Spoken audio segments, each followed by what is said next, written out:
Alright, welcome back everyone. I'm Narcogen from rampancy.net.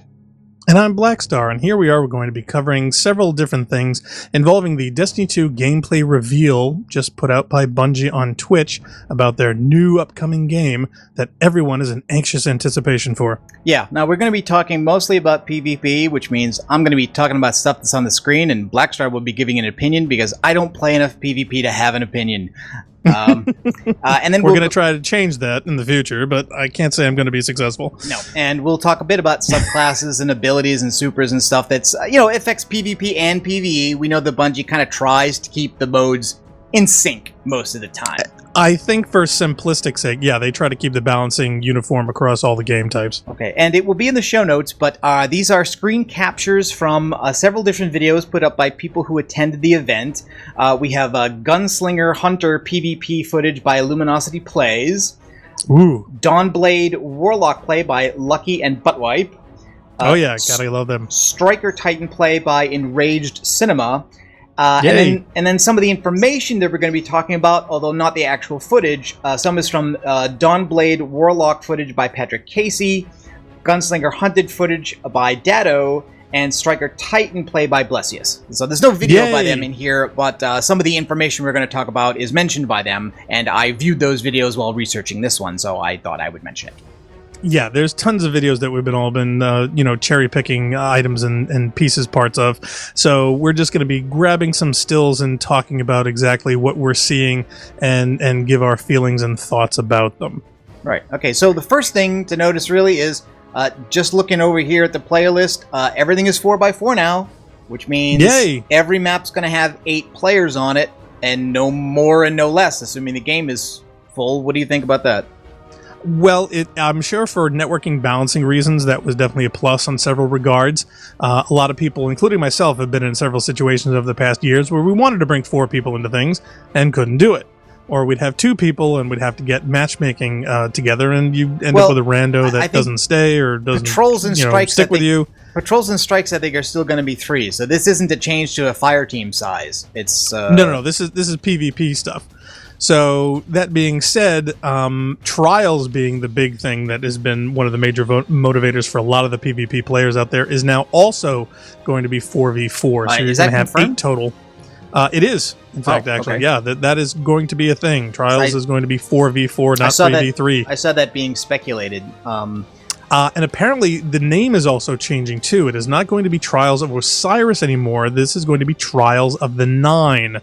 Oh. So the idea and the concept behind it is also going to be changing, because Brother Vance and the whole backstory with his grimoire was the major motivator for that. And this, I think, is going to be completely different, where obviously the Nine are going to be part of the backstory some more, we think, in this game.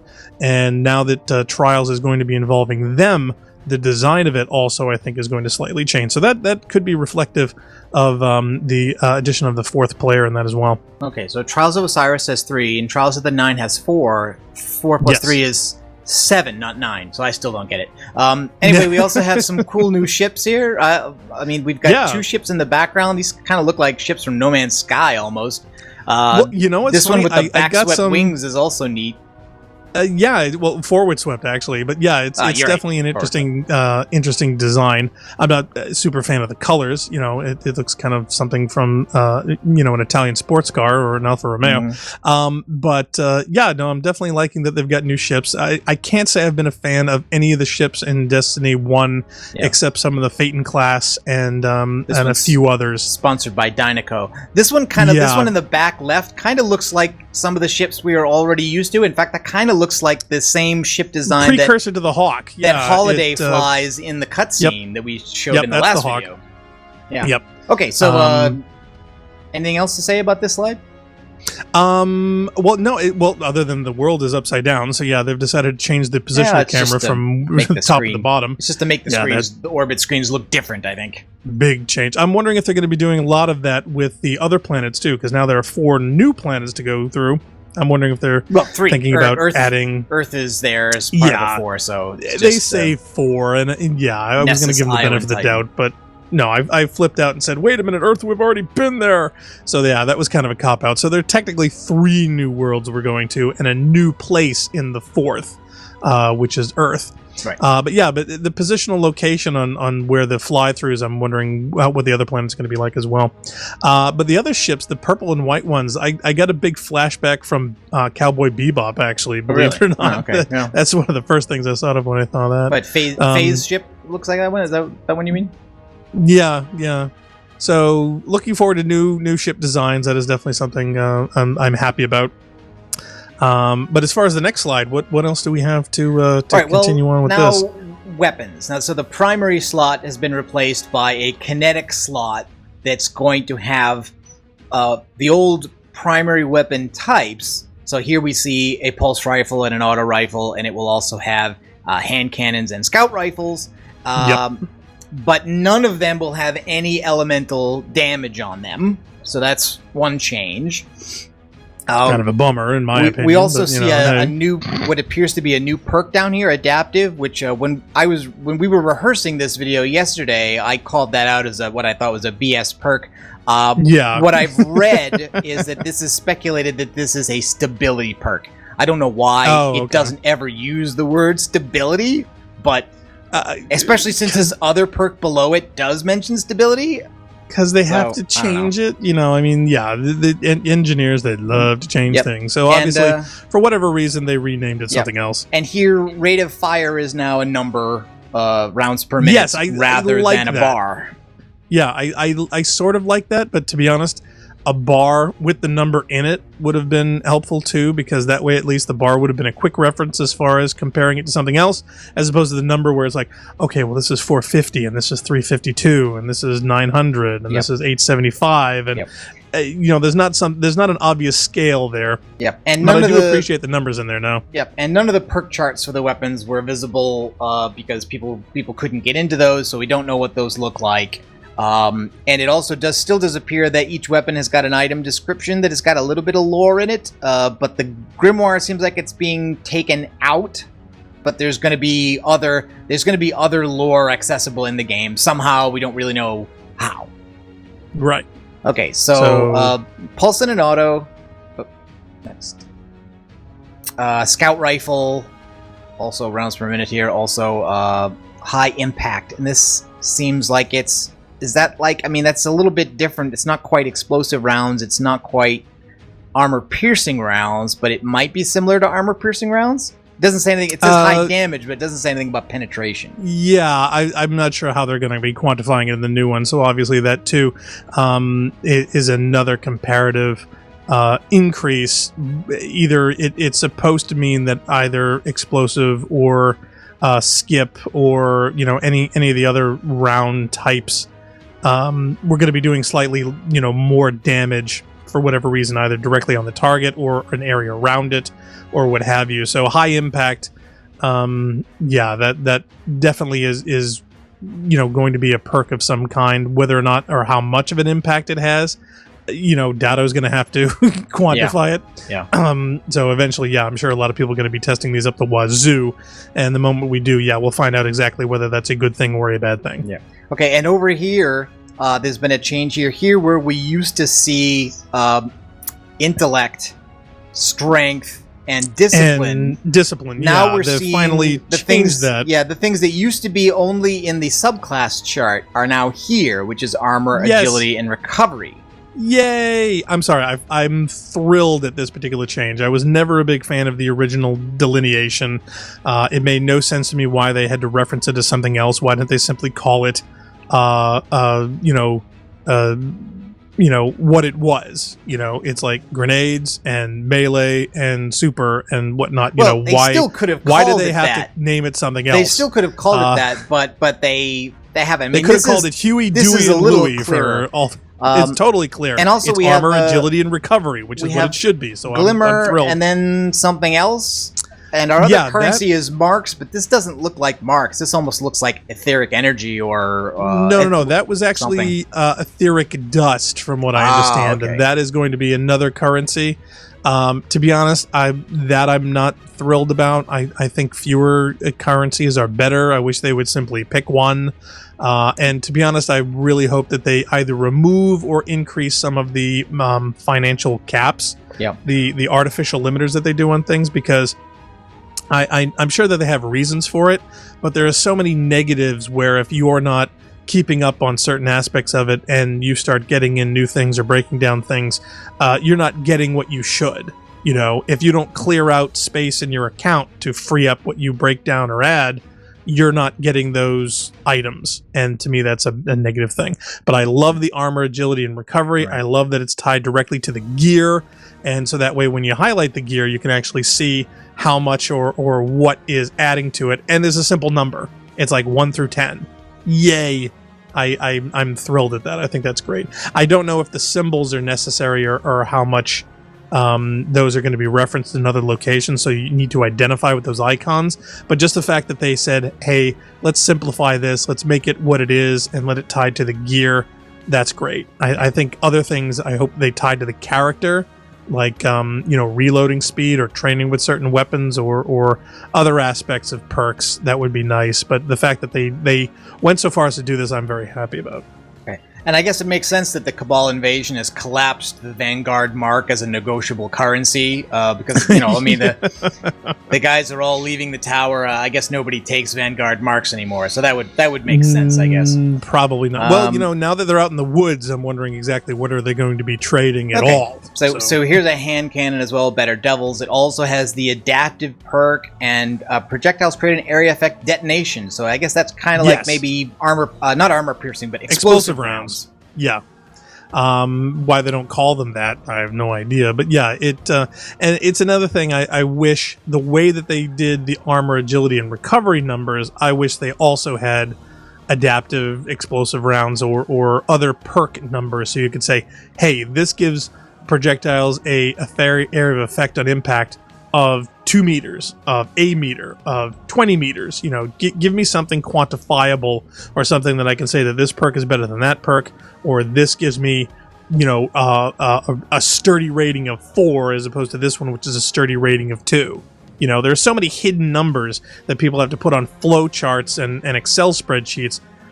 Just put them in the thing, man. Just put them on the card so I can see. You can't really expose everything. I understand why they use stuff like that. I don't. And there's also, maybe you could explain it to me later. What would have been the artifact? Well, no. The idea basically is that you try as hard as you can to balance things, but there may always be inherent imbalances. And what you want people to do is make choices not necessarily for what is the best, but what they would like. In other words, what kind of playstyle would you like to have? It's like a game, for instance, that tries to offer. I think people like to win, so they want to have the better gun than the next guy. For PvP, not always for PvE. For PvE, you may, for instance, You talk to any other Destiny player, they're going to say, "What's PvE?" All right, well, you tell me, what's better, shotgun or sniper? It's not a question of weapon type against weapon type. It's the particular weapon within that type. That's what I mean. So it's shotgun v shotgun. But my Matador is better than your party crasher. Shotguns and snipers are two different things. You can't say whether sniping is better than shotguns. But if you were to dig into every single number and realize, okay, statistically speaking, you're actually better off with one or the other, then everybody would gravitate towards that, and whatever that was, people would not use the other.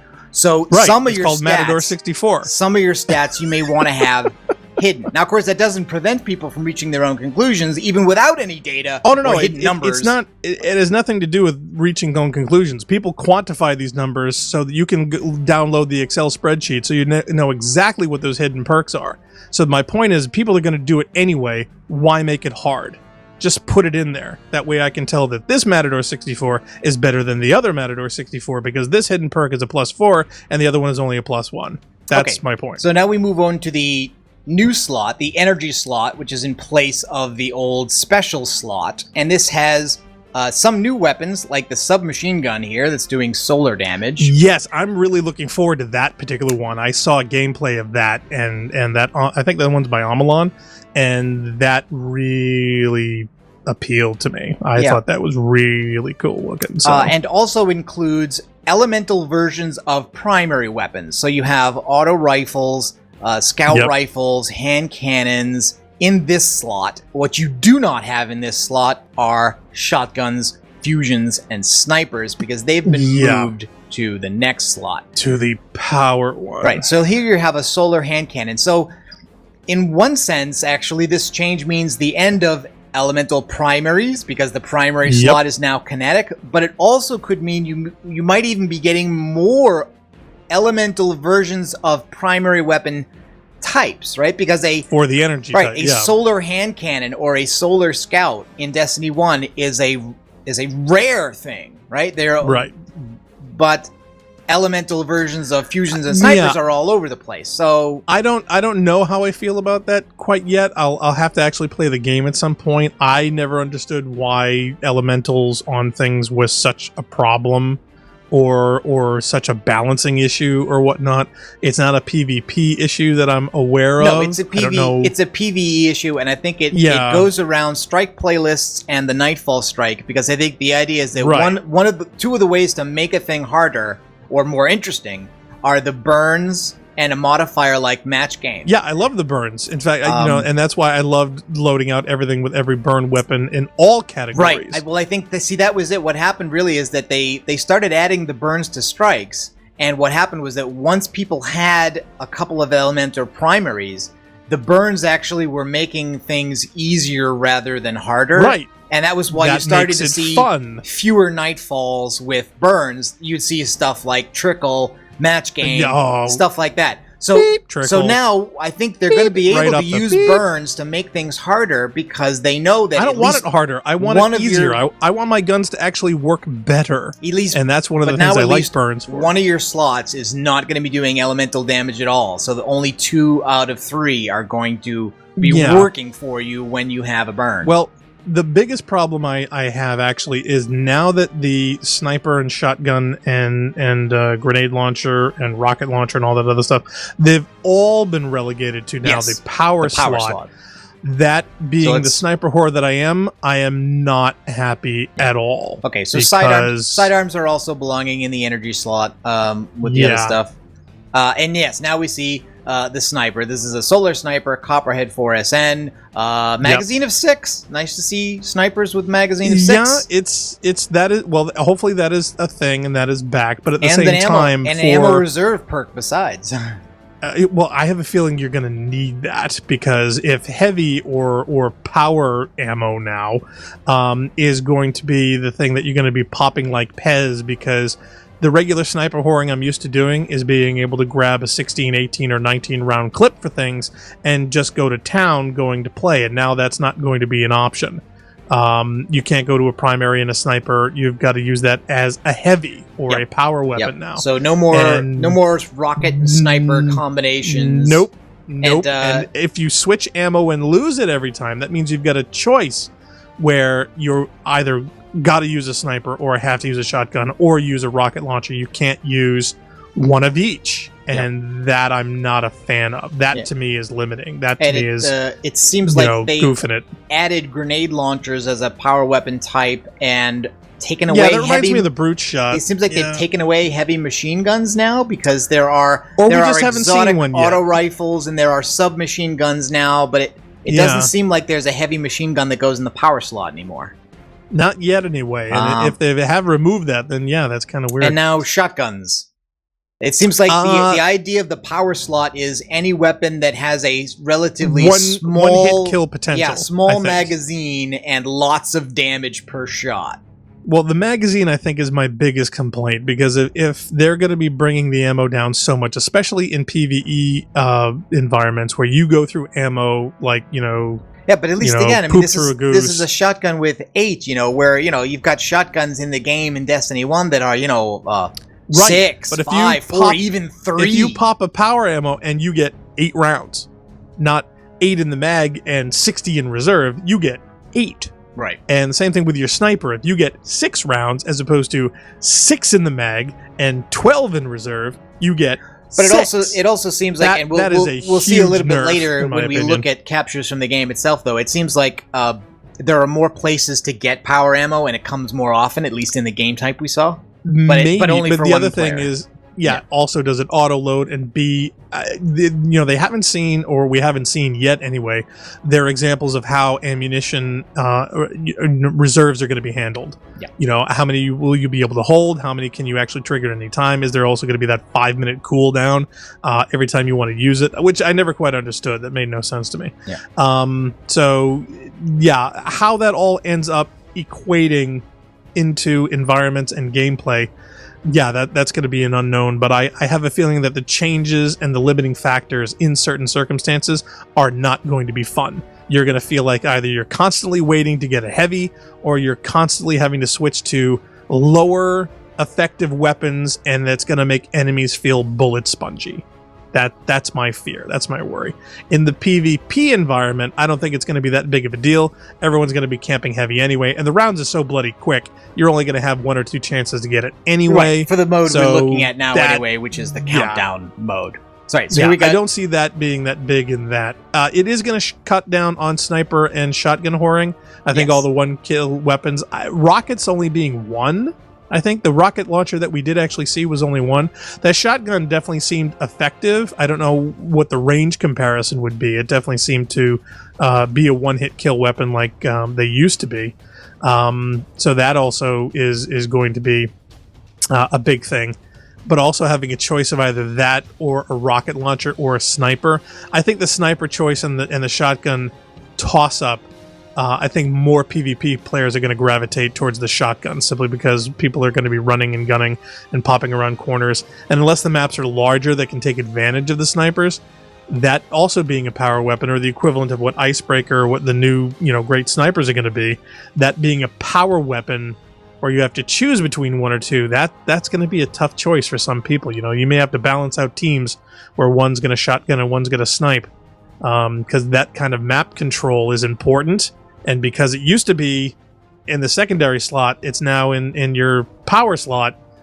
That's going to be definitely a change for a lot of people, and I don't know whether it's going to be good or bad. But from what I understand, a lot of the PvP players that were going through the demo said that you better start loving your primaries. That was one of the big things, because a lot of the primary exchanges and a lot of the interactivity, meaning you were dealing with. Kinetic or the elemental, but those types of pistols, of pulse rifles, of the SMG, those are the ones that are the primary go-tos now. Yeah, but in PvP, there's no difference between the guns that do elemental damage and ones that don't. It was just the base stats, right? Because no Guardians have elemental shields that we know of. Right. But people used to grab Icebreaker and a pistol and whatnot, and they were great for round after round after round. There's not going to be Icebreaker. Hey, who knows? Well, there may not be any guns with regenerating ammo. They may decide, okay, that was a mistake, and not do it. Right. All right. So, but even if you are a regular sniper, though, you're going to have to wait for a heavy. And that in PvP is going to be a big limiter for a lot of players. But as you can see, I mean, this screen itself, this is a player getting heavy. Heavy comes at regular intervals in this match, and on wall things on the wall, and it shows up on the map, and it shows up in the HUD where they are, and it shows when they get it too. Yeah. Also, speaking of the HUD, now that there's a whole lot more info they're throwing at you from who's alive and who's dead. I've got screens later to show for that stuff too. Okay, everything. There's a lot of changes. Yeah, a lot of changes. Okay, so here we got the stuff that's on here, which is we've got a call out under the radar here that says a name for the area that you're in. For the location, people don't have to make up their own now, so you can say where you are right then and there. I love that. That is awesome. We've got teammate, dead teammate, and a vector to the dead teammate, as well as an item for the objective, all showing on the map. The only thing that I think that's a vector for a teammate out of range. I think that's what that one is, the triangle. Yeah. And then it's just the enemies that show up as the vague quadrant now. Still not a fan of that. I prefer a detailed radar, and I wish there was an over and under arrow type effect or something. I was never happy with the radar. It never gave enough info, and to be honest, there are many circumstances where I would have loved game types that didn't have it at all. Yep. And then at least you know that other people don't have it too. Yeah, and up here we've got a status board for enemies and teammates, right? So we see who's alive and who's dead. We see what subclass they are. We see the game's score, the game's timer, as well as the number of revives left for the team. So we can see here... Because revives are no longer infinite. You've got these little coins, and if you look in the lower right-hand corner, that little gold circly bit, that is your revive coin, or token. So so you can either be revived or revive someone else once, apparently. Because you remember the Trials game that I just did, where the ping back and forth betwin revives and whatnot. I think apparently Bungie wants to eliminate that. Yeah, they want to get rid of these ping pong ball revives, where you're getting a kill, the other guy's reviving. They're trying to bring these matches to a quick close. Now we've also got objectives here on the HUD as well as on the radar, and so in this case, it's telling you to defend. That you have to defend the charge, and it's also telling you the name of the place where that objective is at when you're looking at it. You can say, for instance, here, this one doesn't have it, but here it's on the screen, and it does. And then down here in the bottom left, you've got all our usual subclass and weapon stuff. So you can see this player is a gunslinger, and we can see here, this is you, and your status for grenade, melee, and other special ability. Yeah, and then that I think is a cloak is what he's got on that. Or is that one of his shade steps or something? Somebody said that you have shade step on all of them now or yes, something? All the hunters have 2 evasion moves, and one of which reloads your weapon. Yeah, well, that also seems to be a big thing. Same with the Titan. The Titan also has a reload weapon perk when dropping those barriers, so... auto reloading, I guess, is a perk that they're going to be adding.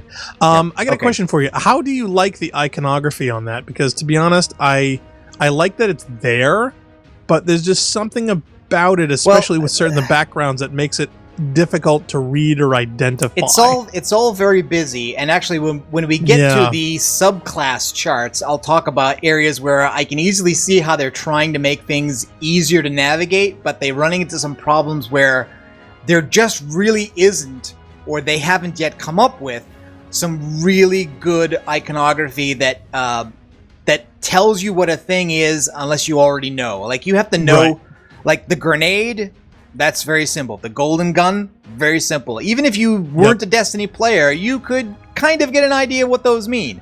But then when you start getting to some of these other ones...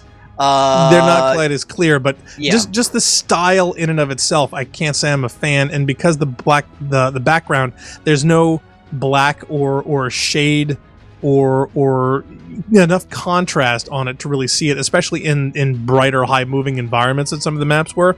I just found a lot of it was really hard to read. It also does glow yellow when people have their supers up, so that is also a big plus. So you can see how many people have it and which ones. That's cool. It doesn't look like anybody has it here, but you're right. Contrast is an issue here. Like, it's very easy to see the subclass indicators on the teammates here because it's against this gray background, and then over here, it's kind of hard to see the Gunslinger and Dawnblade icons here against this. Is that what that is? I can't even see, that's a Dawnblade, just like this Dawnblade here, but it's harder to see this one because of the color of the wall behind it. Right. It almost seems like this background needs to be less transparent in order for that to work. I to be honest, I would love something a little bit simpler and in the lower center or lower right, to tell you the truth, because I think the organization of it, I prefer a much clearer verticality for targets, because everybody in this game is jumping like crazy.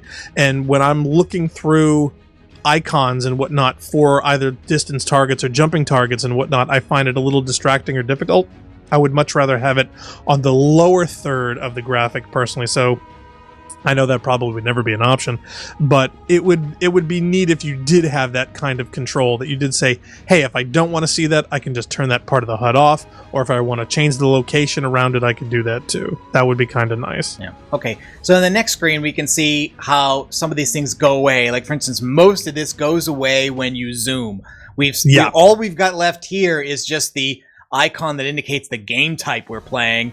The radar is fading out. The callout stays, though. So, for instance, your current location remains here, even when the radar and the other HUD elements go away. Yep. And down here, we'll actually zoom in on this a little bit so you can see, you get to see a notification when a player, in this case an ally, loads heavy ammo and with an icon for what the weapon is and the callout for the location where they did it. So if you know the map by callouts, you know either maybe you want to go and support and cooperate with a player who's loading heavy, or maybe you want to avoid an enemy who's just loaded heavy in that area. Yeah, the only downside for that is that, especially when a lot of people die or get killed or both, that scroll through goes through really rapidly. Yeah. And if you're not paying attention constantly, you're going to miss that. So either people are going to be constantly kind of babysitting that, which can be terribly distracting, especially in high motion combat where you're concentrating on tactics and targets and avoiding and, you know, all the other things that people are doing, where milliseconds count, and missing something like that. I mean, it's nice that it's there. I don't know if it, you know, how important or how much they wanted to have that there or how many other people wanted that there, but it's going to disappear really quickly. So I don't know how useful that is really going to be, especially in high action encounters. Yeah. Okay. And see, we have a prompt over here for defusing the charge because we're in the room where the charge is. And here, now maybe you'll tell me whether, because I don't play enough PvP to even notice that. There's a notification here of a hand cannon kill by a teammate, and then a hand cannon. I assume this means a headshot kill. I believe so. Yeah. Does Destiny 1 have that? Does it have an icon for a headshot kill as opposed to? Yeah, you get bonuses on headshots. Yeah, you actually get bonus points and things. But does it display in the status line? Yeah, I believe so. Probably I'll have to double check, but you know, probably I've never gotten one. That's why I don't notice it. Okay, so here's the player defusing the charge. We've got the usual notice for a perk activation for Chain of Woe. Yeah, the Chain of Woe. Mm-hmm. And this round is being won currently because all the attackers have been eliminated, which is still a way you can win objective game types to kill all players. Well, you know, it's funny because when I was watching the video, one of two things happened for a lot of the videos I watched. Either people just ran around playing Slayer, which is killing the whole team, and the objective became very secondary, and either one or two things happened. Either they just killed everybody and that was it, or they killed everybody and the team that slaughtered everyone forgot that they had to defuse the bomb.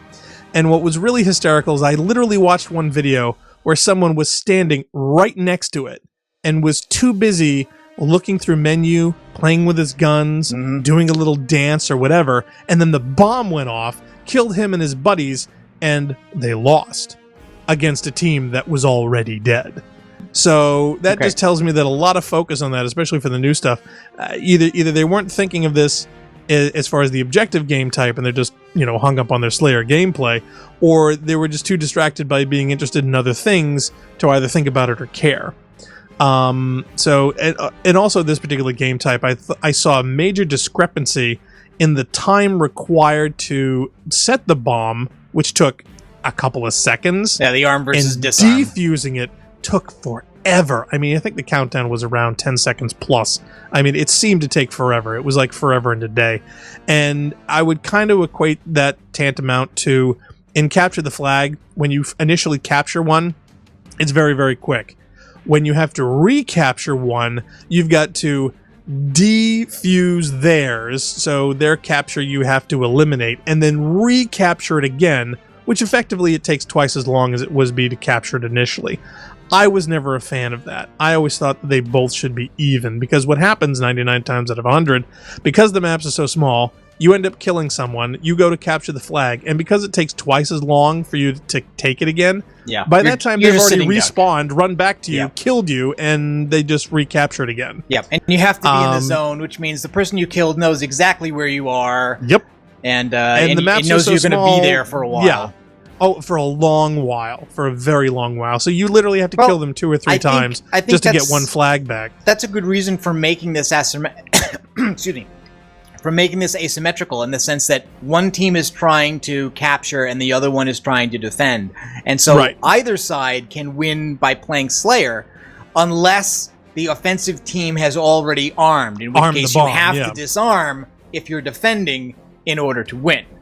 And it does tell you that. For instance, it tells you charge is active. So even if you weren't in the room, it tells you that. And there's also a really annoying audio alert that plays. And it plays apparently for both sides, which I'd rather have a timer. I understand having the defending team stressed out by a klaxon that plays in increasing frequency, but for the offensive team, though, I don't know why you want to stress them out if they're winning.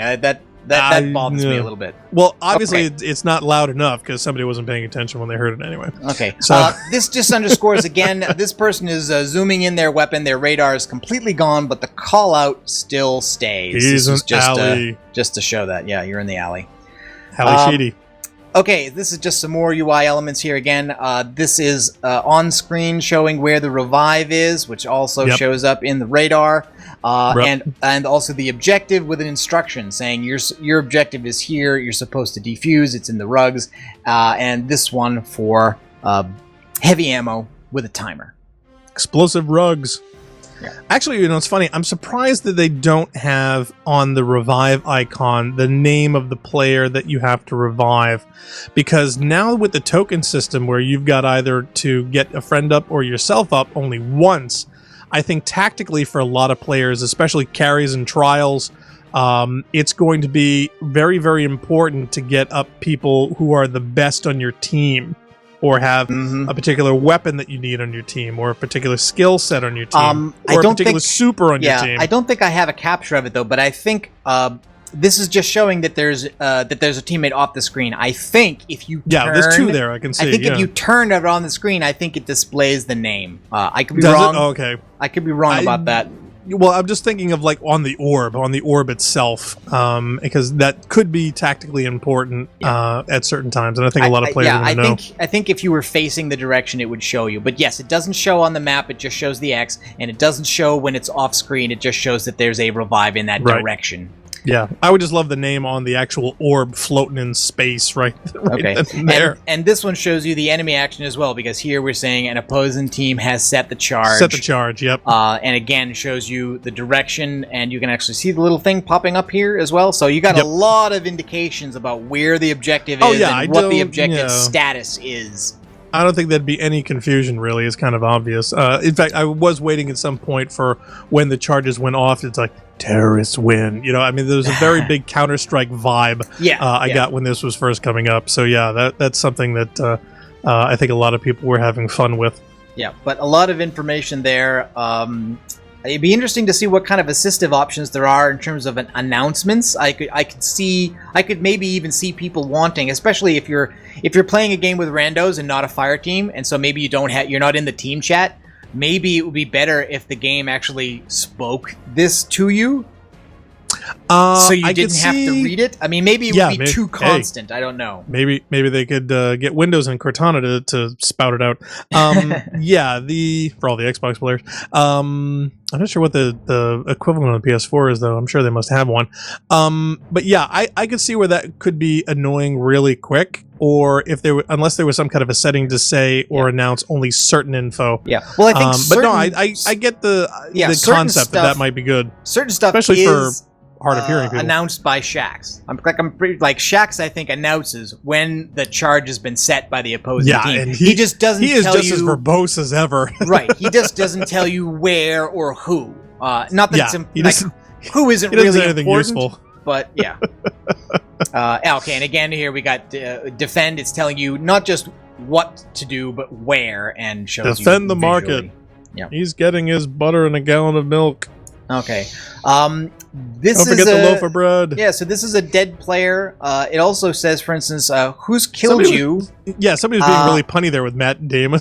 Yeah, and what with, and the kind of elemental damage. So, for instance, Sunshot is a solar hand cannon in the energy slot, and so this shows you what you've been killed by exactly. Right. Not just a weapon type, but exactly the name of the weapon. Yes. So you'll know exactly what weapons are OP and what should be nerfed. Any gun that kills you is OP, and any gun that you kill other people with needs a buff. So that's how it works. It also keeps the call out here even when you're dead, which is interesting.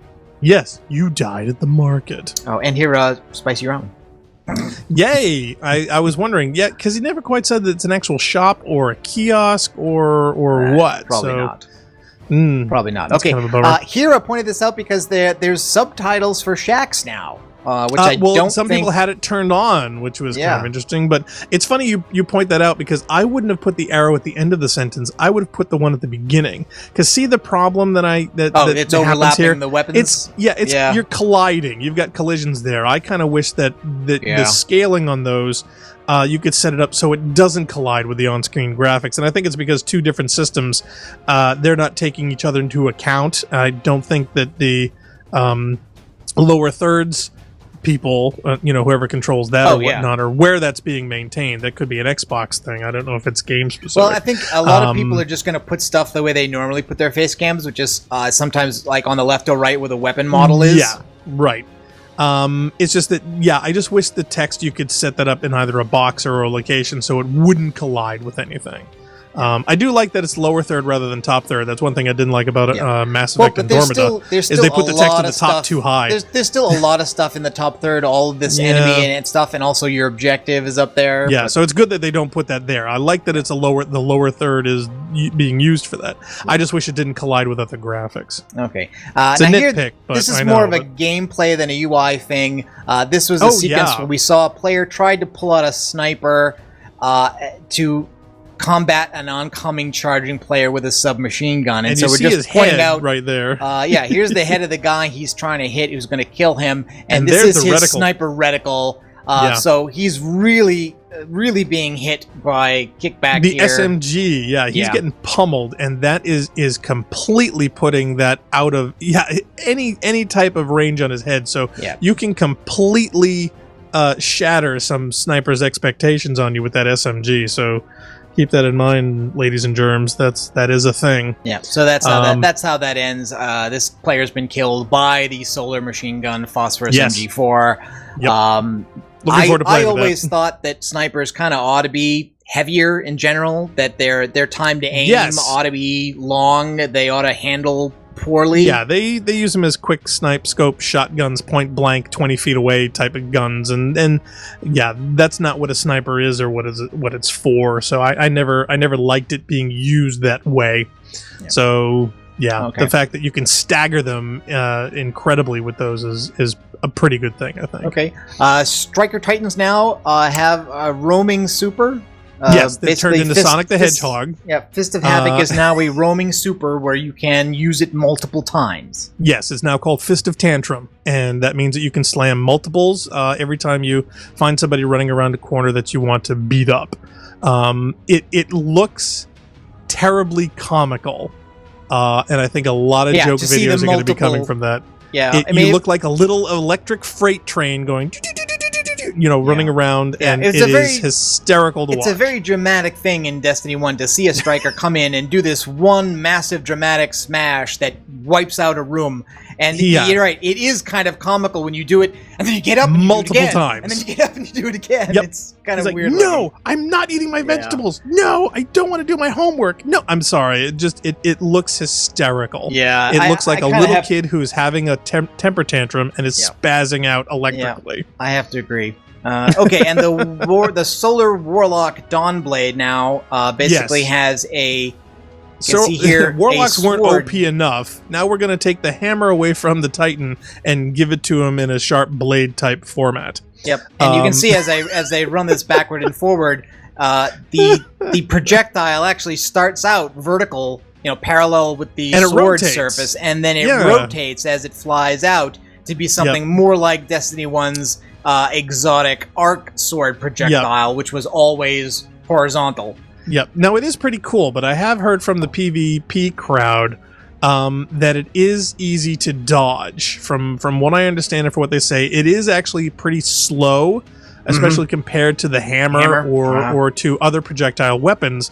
So it could be that it's more of a large boss-style attack in the hammer environments. The hammer also had a melee lunge option, right? Which it does. Gave you, smash in from big distances, and I don't know how can you shade step out of that? I mean, does it work?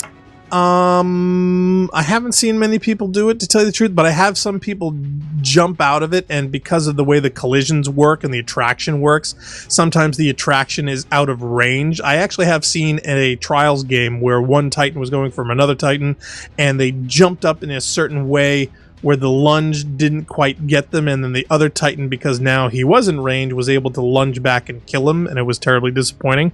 So there's kind of like, a rubber banding going on in certain circumstances. I'd be curious as to whether this sword also had a perk in close quarters on the ground that had either a lunge attack or a strike or a swing of the sword or whatever, or it's just a projectile launch from the weapon. I wasn't sure. I haven't seen footage or perk trees options on either way.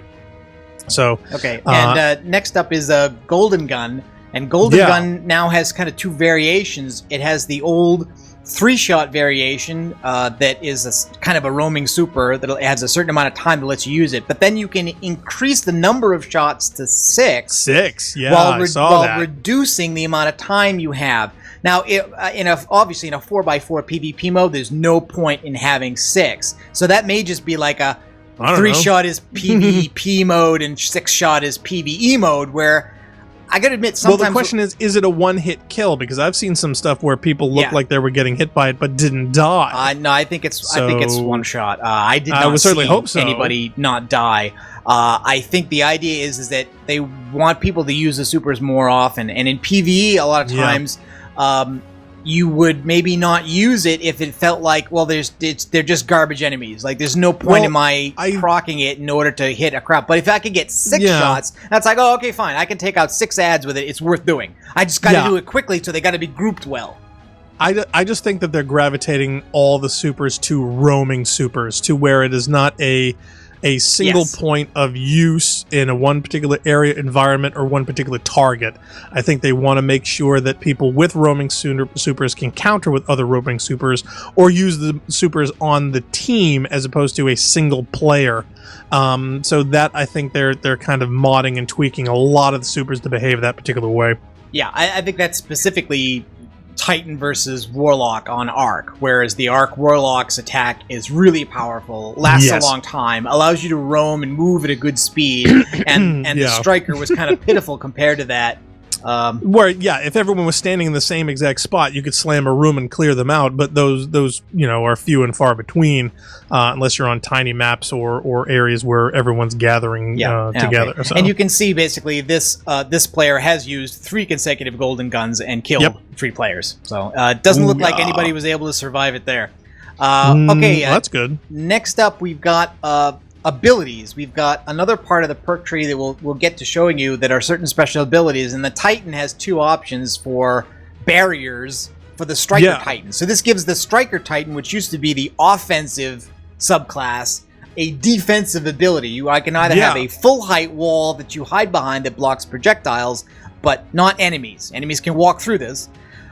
Or you can have a chest high version that when you are near it, you automatically duck down, and when you duck down, it reloads your gun.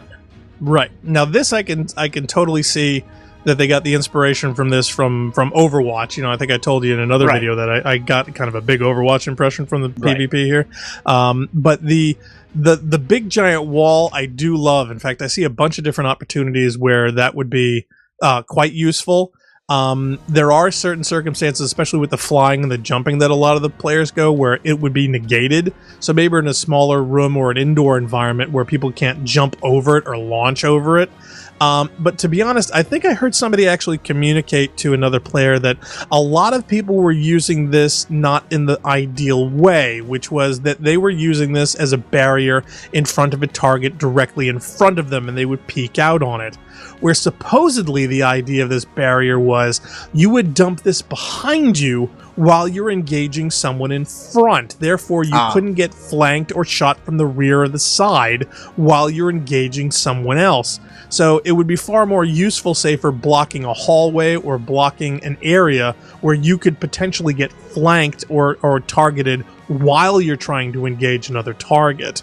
I guess the question then is if the half-height wall is behind you and you duck in front of it, does it reload?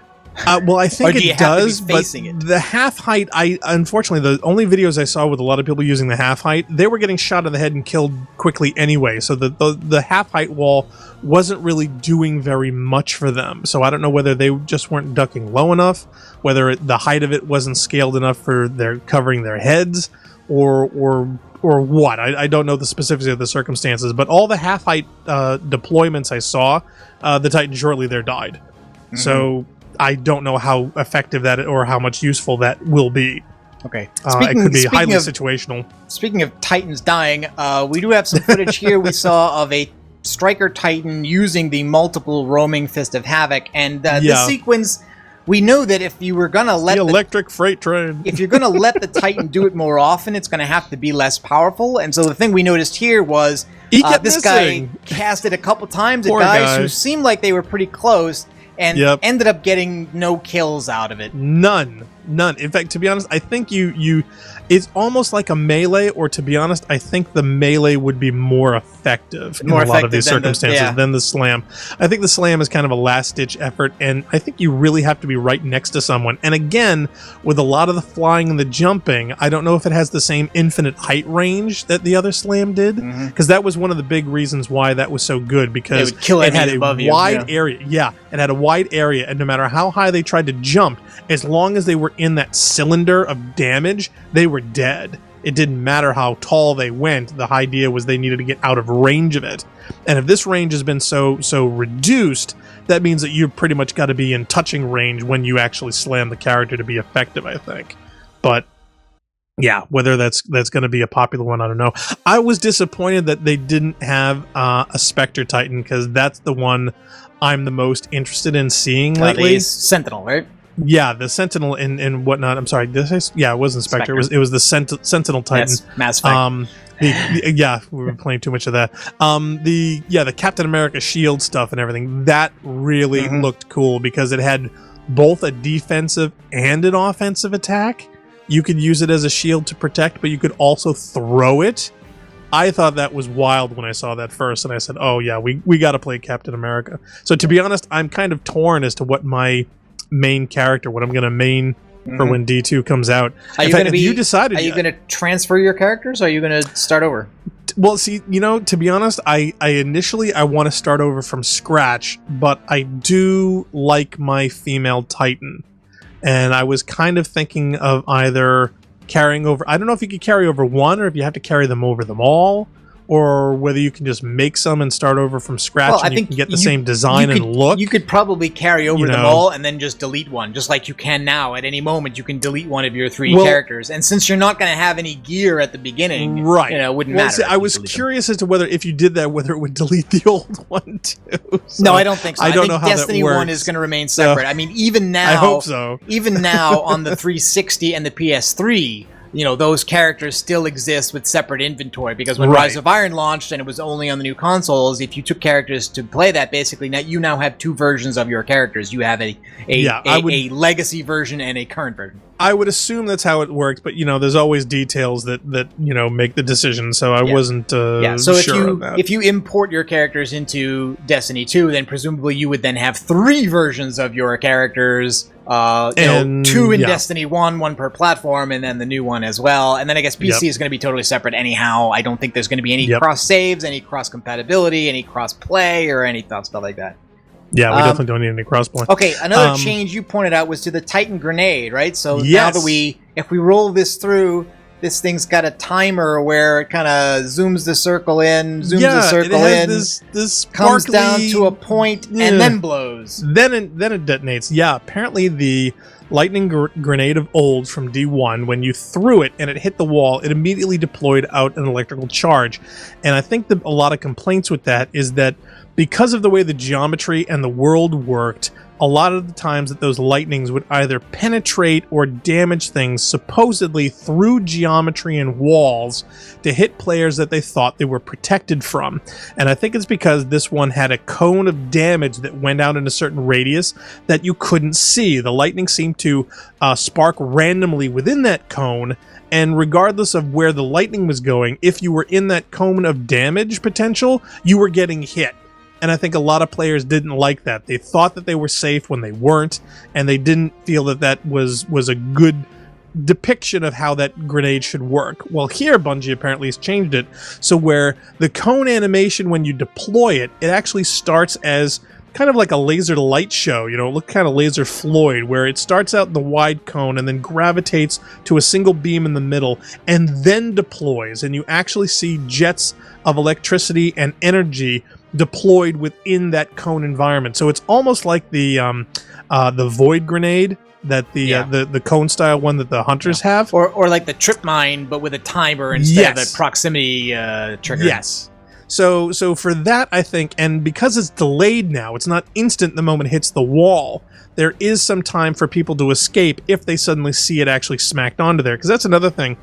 A lot of grenades in PvP, when they're deployed, the one thing that always used to bug the crap out of me is because I'm down of a hallway, I'm looking and shooting at a target, and because either my position or their position, when somebody would throw a grenade, you would not see the grenade being thrown down the hallway to stick on the wall behind you to hit you.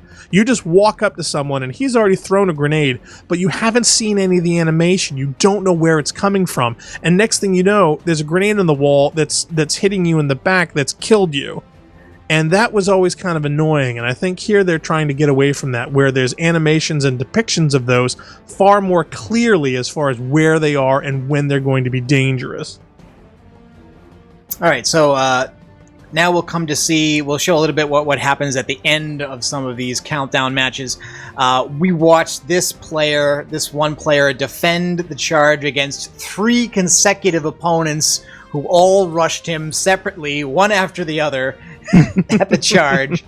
But then still, even with, we're coming down to the end of the match, we're able to respawn, come in, kill him, and attempt to defuse the charge, only to fail and explode. Yeah, because it takes forever and a day to disarm that darn thing. That timer's way too long, in my opinion.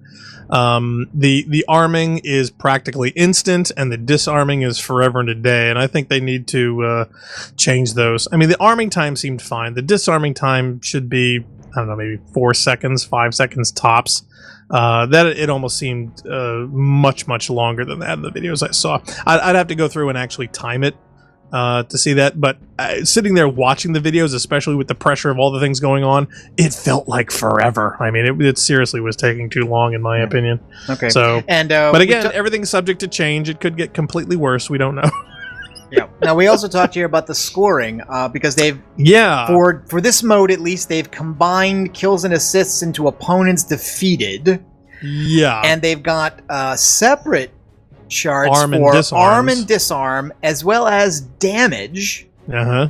And we're still not clear how some of the scoring is done. Bravo team won this 6-3, but if you count up the arms and disarms, you'll notice, for instance, that there are 4 2 on theirs, 2 on out, 2 on Alphas, 2 on Bravos. 2 disarms here for 6. Yep. And these guys won 3, but there are 3 arms and 2 disarms for 5, which means that sometimes you are given credit for an arm or a disarm, even if that arm or disarm does not win the match for you. Right. And we don't know what bonus the actual winnings are either. That doesn't show rounds 1 or efficiency, other than the 3 and the 6. Since it doesn't show deaths, we can't tell if efficiency is just a KD or not, but we do know that it seems to be heavily weighted towards kills because the players with more defeats are getting the much better ratios, even if those players don't have a lot of arms or disarms. So you notice, for instance, this player has got 2 arms, but no kills, and his efficiency is 0, which is what you expect if that is just a straight-up KD. Right, and he's got 909 damage points, whatever that means, and the guy above him got a kill, an arm, a disarm, and he's only got 355 damage. So yeah, I'm not sure what the point of damage is. I mean, if all... I suppose that means the quantification is just not quite clear, and I, to be honest, I've never understood a lot of the numbers that bunches use for their stuff. I'm just not smart enough, I guess. I don't know. If opponents defeated counts kills and assists equally, then you would expect a player who gets more... See, that's just it. I mean, like, you get a kill even if you finish a guy off with 1 shot. That's a kill. Right? I went to Emerson. We don't do math. So how the whole system works, I'm sure there's going to be a lot of breakdowns on a lot of the websites that quantify these things. People will be able to peruse the statistics quite efficiently. And is this, does shield damage count in that, or is that just damage to health? I don't know. Okay. Okay, so another big change... for all we know, it's going to totally change by release. is how the subclass screens look. I mean, they look totally different. Now, just to run it ahead, look clear to me, though. Yeah, like this is the Dawnblade one, and this is the Blade Dancer one from the original. Yeah, from the original game. So you can see big difference. The old one definitely geared towards the way progression is done, right? Left to right. right. The icons were bigger and clearer, though, I will say Yeah, the that. icons are bigger and clearer, but this is also organized based on your progression, right? They unlock left to right, top to bottom, so that the one that you're always dealing with basically is going in this direction. So you can see they're also grouped together, right? Yep, grenade. The first one is grenade, choose one. Mm-hmm. Next one is jump. It unlocks at the top, and then you choose one. These one as well. Unlocks at the top, and then you choose one. Melee, same deal. You've unlocked a column. But this also means that you've got one row on the grid that's just based to unlocking the grid. And then that stops when you get here because things start to get a little bit less armor, agility, recovery. This allows you to choose to focus on 2 out of the 3 abilities. And then the next chart is kind of a miscellaneous here. For instance, we got Shadowjack, and we've got one in here that is for faster sprinting and longer slides. Yep. Then you get a second chart that's available for armor and agility. And recovery. But is not the same as the other ones in the sense that this slot allows you to either boost everything, boost just armor, or boost just recovery. There's no agility bonus here. In fact, this shouldn't even say agility because agility is not there. And then the last one is also kind of a combination super miscellaneous slot, because you've got, for instance, in this case for the Blade Dancer, you've got Encore, which kills with the super, extend the duration of the super. Stalker, which is you become invisible while crouching, and then Hungering Blade, which is that both melee and super kills regenerate health. Right. And some of these play together with each other better than others. A lot of the configs and people they've found that there are hidden numbers and hidden interactivities between them that gave them certain advantages on doing certain things at certain times. So some of them were more advantageous than others, and certain combinations gave you better performance in certain circumstances in either PvE or PvP that helped the player massively when attempting to win. But as you can tell, in the new one, though, it is simplified, but it's also limited. It is not as flexible, because as you see with the attunement sections, you've got a choice. We'll get to it. So now we've got the grenades all visually together. So you've got the 3 types of grenades in this area. You've got the 3 types of jumps here at the bottom. Now, this is where I think some of the iconography starts to get a little bit less clear.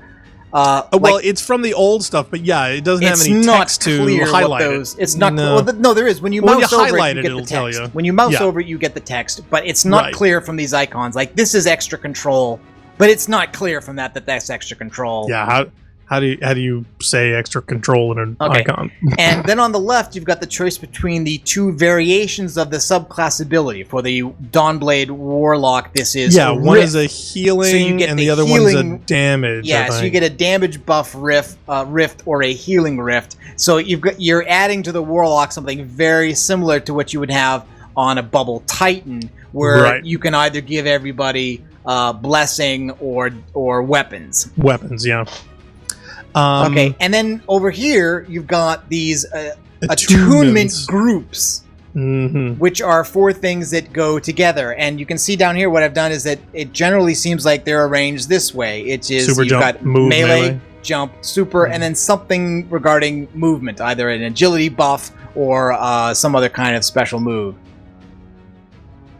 So you can see the difference between these 2, right? You've clearly got areas on the screen devoted to specific parts of your build that are distinct, and they're all together. Whereas in the old one, you've kind of got stuff all over the place, right? I've got armor and agility and recovery boosts here and here, and I've got super over here, but also over here. I've got some stuff here that's really kind of miscellaneous. The only stuff that's well organized is the beginning stuff, where you've got grenade, jump, and melee all together. Super and melee, but super has got bits here and here, so you really had to know what you're doing here to go back and adjust. And I have to admit, I often like picked stuff once and then left them, and Never I only touched it change again. them when somebody tells you, "Oh, do you have such and such on?" And I'm like, I don't know. But, you know, like some of the stuff What's I was black very, hole? yeah, some of the stuff I'm very aware of, and other ones I'm not. Like Stalker for various things, you know, you'd be very aware if you're doing a build that's designed to maximize your invisibility. So you'd have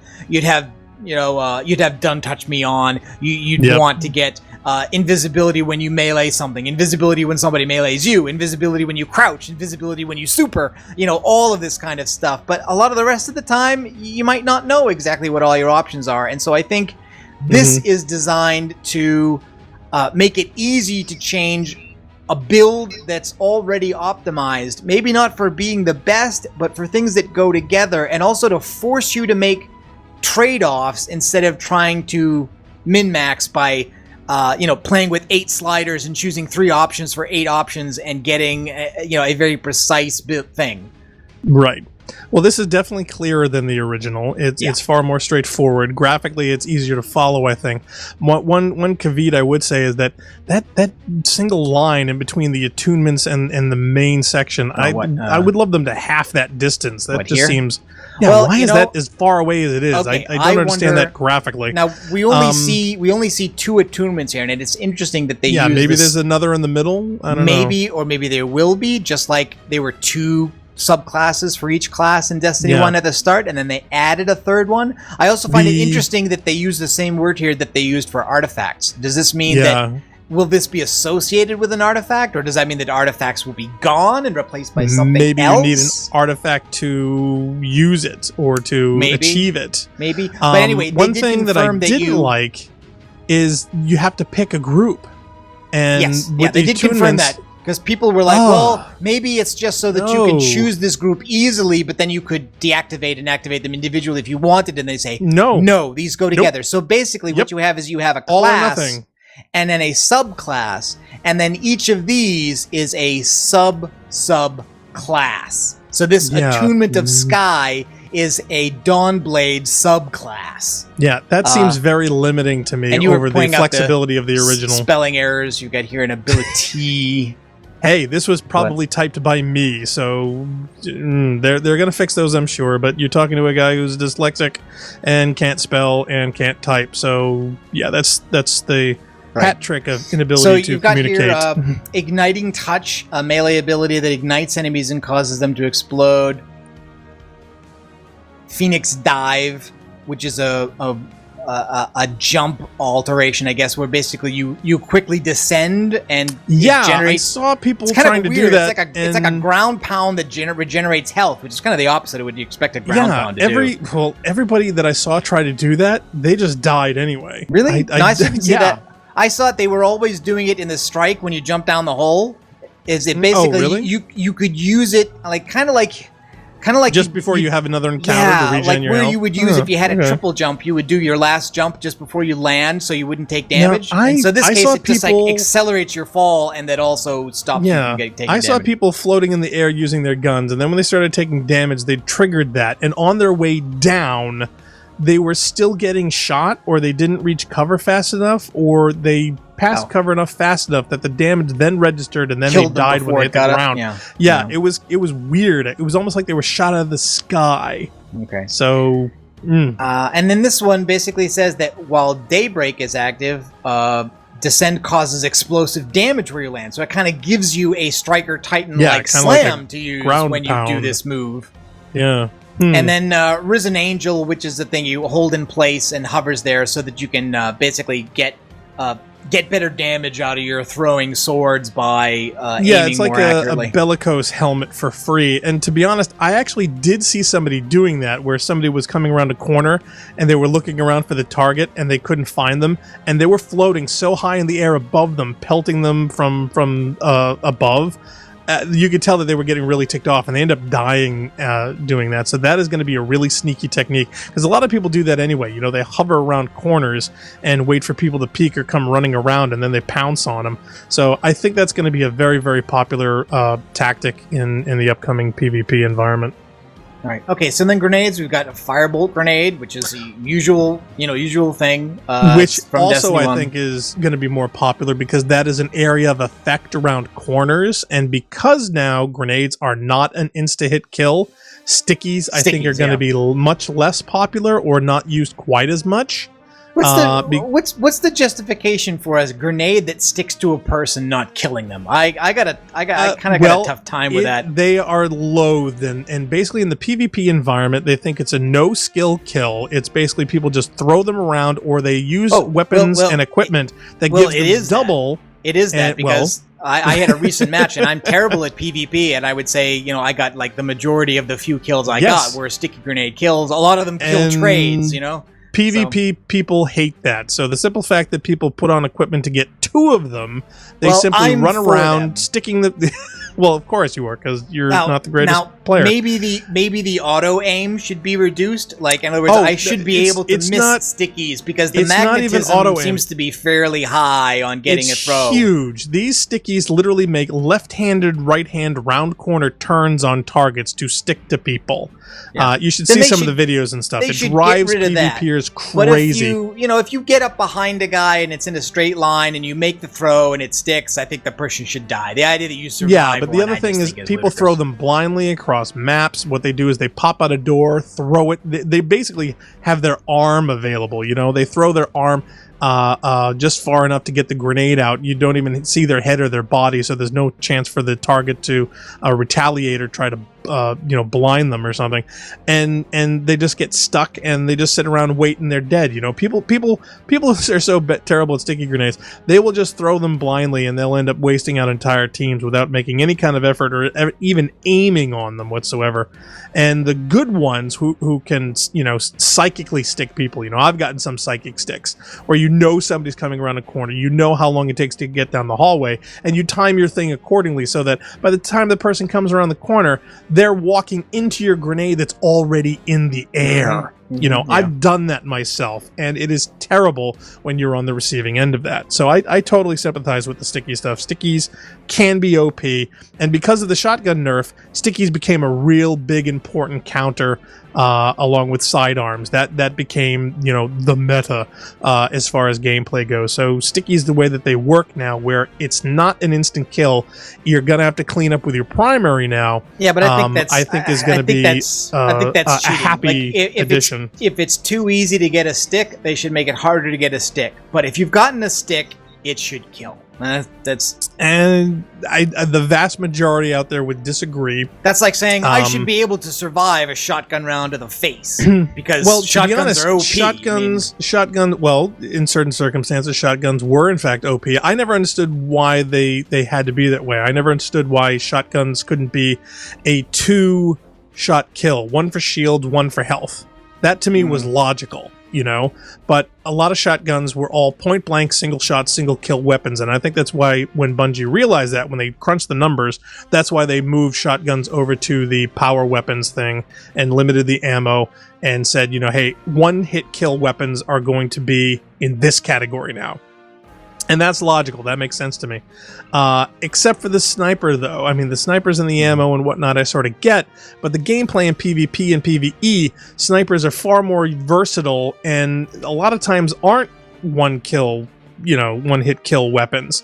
In PvP, they can be, but a lot of times they had a chance or they weren't, or there were only certain snipers that were constant one-hit kills, like No Land Beyond, which was the primary slot, Icebreaker, and certain delineations of high-impact snipers like Event Horizon, Devil's Dawn, those ones. Those can be one-hit kills, and those could one-kill people out of supers, too, which were also kind of big if you had the right config on.